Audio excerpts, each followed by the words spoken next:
Hello, नमस्कार, स्वागत है आपका हमारे यूट्यूब चैनल पर।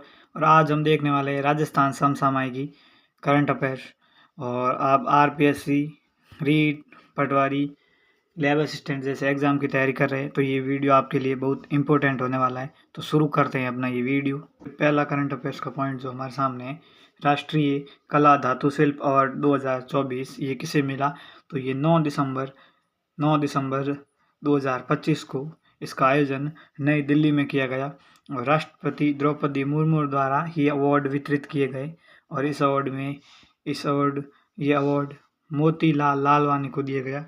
मोतीलाल लालवानी को इस अवार्ड से सम्मानित किया गया। इस अवार्ड से किसके द्वारा? राष्ट्रपति द्रौपदी मुर्मू के द्वारा इस अवार्ड से मोतीलाल लालवानी को सम्मानित किया गया।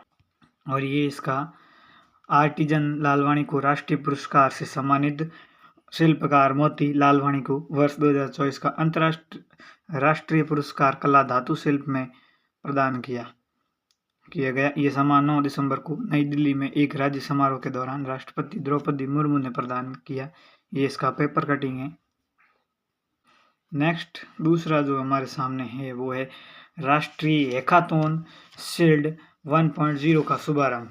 राष्ट्रीय हैकाथॉन 1.0 का शुभारंभ जयपुर में किया गया और ये जासूसी प्रशिक्षण संस्थान है। जासूसी के लिए बनाया गया एक संस्थान है और ये 29 से 30 दिसंबर 2025 को किया गया था। ये कार्यक्रम 29 से 30 दिसंबर तक किया गया कार्यक्रम। और कहाँ पर? जयपुर में किया गया ये कार्यक्रम। और इसका ये राष्ट्रीय हैकाथॉन शील्ड 1.0 का आगाज केंद्रीय जासूसी प्रशिक्षण संस्थान, ये इसकी पेपर कटिंग।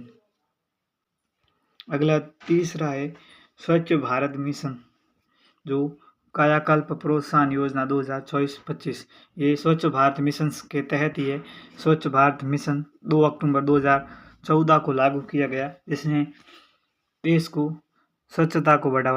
में स्वच्छता को बढ़ावा देना, इसलिए ये मिशन लागू किया गया। और इसके तहत एक कार्यक्रम कायाकल्प प्रोत्साहन योजना, जिसके अंदर गवर्नमेंट हॉस्पिटल में स्वच्छता को बढ़ावा देना। गवर्नमेंट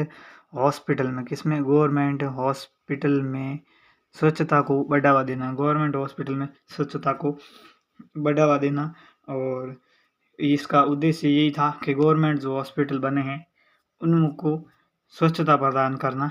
और रैंक 2024-25 की जब रैंक आई तो उसमें एम्स जोधपुर सेकंड नंबर पे आया। एम्स जोधपुर स्वच्छता में सेकंड नंबर पर आया। ऑल इंडिया रैंक आई थी। ऑल इंडिया में जोधपुर एम्स सबसे फर्स्ट आया और जोधपुर एम्स को 1 करोड़ रुपए का प्रोत्साहन मिला। 1 करोड़ रुपए का प्रोत्साहन राशि दी गई और इस राशि की वजह से ज़्यादा से ज़्यादा इस कार्यक्रम को सफल बनाने में लग जाते हैं। और जोधपुर एम्स जो है वो सेकंड नंबर पर आया ऑल इंडिया में। पूरे भारत में वो सेकंड नंबर पर आया एम्स जोधपुर। ये इसकी पेपर कटिंग। कायाकल्प योजना में देश में रहा द्वितीय, 1 करोड़ रुपए का मिला इनाम। ये इस एम्स का फोटो है और ये पेपर कटिंग है एम्स की, जिससे ये पुरस्कार मिला तब।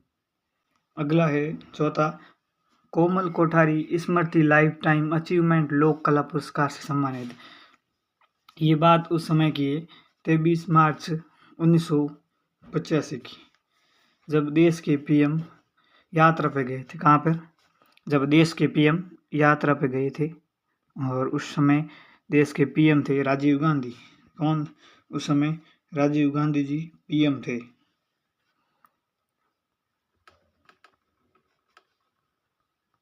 देश के पीएम राजीव गांधी थे और वो यात्रा पे गए थे। यात्रा पर कहाँ गए थे? हुसैनीवाला पंजाब।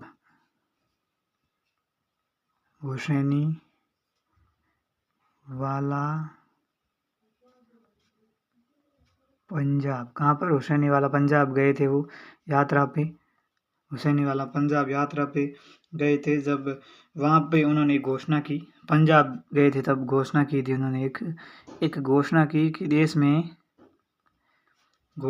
कि देश में 7 सांस्कृतिक क्षेत्रों का विकास होना चाहिए। कितनी घोषणा में उन्होंने कहा कि 7 सांस्कृतिक केंद्रों का विकास होना चाहिए देश में। कितने 7 सांस्कृतिक केंद्रों का विकास देश में होना चाहिए। और एक जो पश्चिमी क्षेत्र सांस्कृतिक केंद्र बागोर की हवेली का इन्होंने निर्माण करवाया। बागोर की हवेली जो उदयपुर में है, उदयपुर, वहाँ पर एक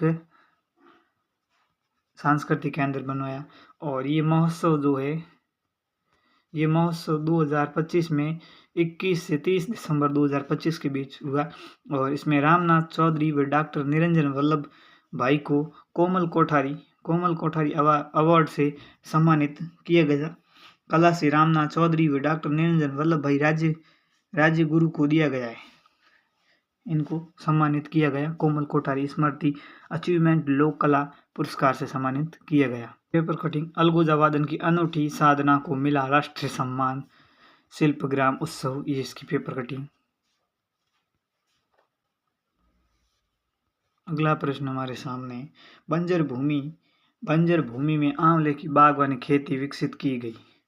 तो ये खेती उदयपुर में विकसित की गई है। कहाँ पर? उदयपुर, गोगुंदा उदयपुर में। गोगुंदा उदयपुर के कपिल देव ने बंजर भूमि को उपजाऊ बनाया और उसमें खेती की। कैसी भूमि थी? तो वो पथरीली जमीन थी। कहाँ? उदयपुर में पथरीली जमीन थी। पथरीली जमीन को उपजाऊ बनाया। कैसा? पथरीली जमीन को उपजाऊ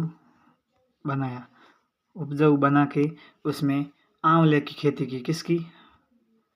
उसमें आंवले की खेती उन्होंने की। बंजर भूमि में आंवले की खेती करके दिखाया। तो आदमी जो सोच ले अगर तो कुछ भी कर सकता है। ये इसकी पेपर कटिंग है। बंजर जमीन को उपजाऊ बनाया, आंवले बो दिए, फार्म पॉन्ड से सिंचाई। कपिल देव का ये फोटो है। अगले बढ़ते हैं आगे। नेक्स्ट हमारे सामने नेशनल सैंपल सर्वे, 36 राज्य प्लस केंद्र शासित प्रदेश। इसमें एक सर्वे किया गया, नेशनल सैंपल सर्वे, जिसमें रिपोर्ट के से पता चलता है कि देश में कौन कौन से राज्य में सबसे अधिक 36 राज्य प्लस 8 केंद्र शासित प्रदेश में सबसे ऑनलाइन शॉपिंग सबसे ज़्यादा कौन करता है। ऑनलाइन शॉपिंग में सबसे आगे कौन है? तो 36 राज्य केंद्र शासित प्रदेश के बीच शॉपिंग को लेकर सर्वे किया गया। ऑनलाइन शॉपिंग में राजस्थान का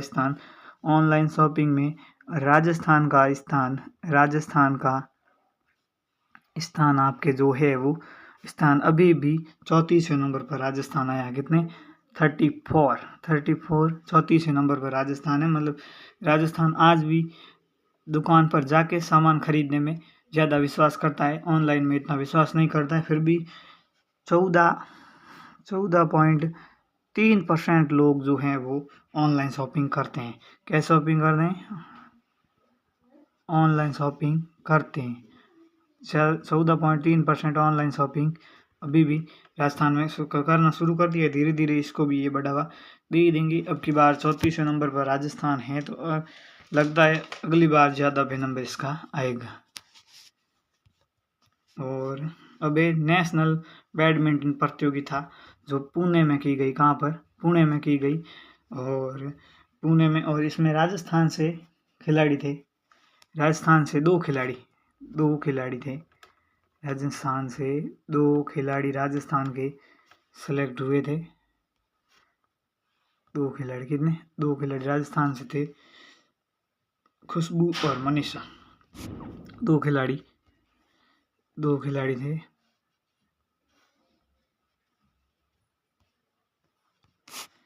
एक का नाम था खुशबू और मनीषा को सिलेक्ट किया गया था, जो राजस्थान से हैं, खुशबू और मनीषा। और ये इनकी पेपर कटिंग है। खुशबू और मनीषा का नेशनल बैडमिंटन प्रतियोगिता में चयन। ये इनका फोटो खुशबू और मनीषा का, और ये इसकी पेपर कटिंग। और आज का सेशन हमारा यहीं तक रहेगा। मिलते हैं अगले वीडियो में। तब तक के लिए आगे बढ़ते रहिए, पढ़ते रहिए, बढ़ते रहिए, और मिलते हैं नेक्स्ट वीडियो में। तब तक के लिए धन्यवाद।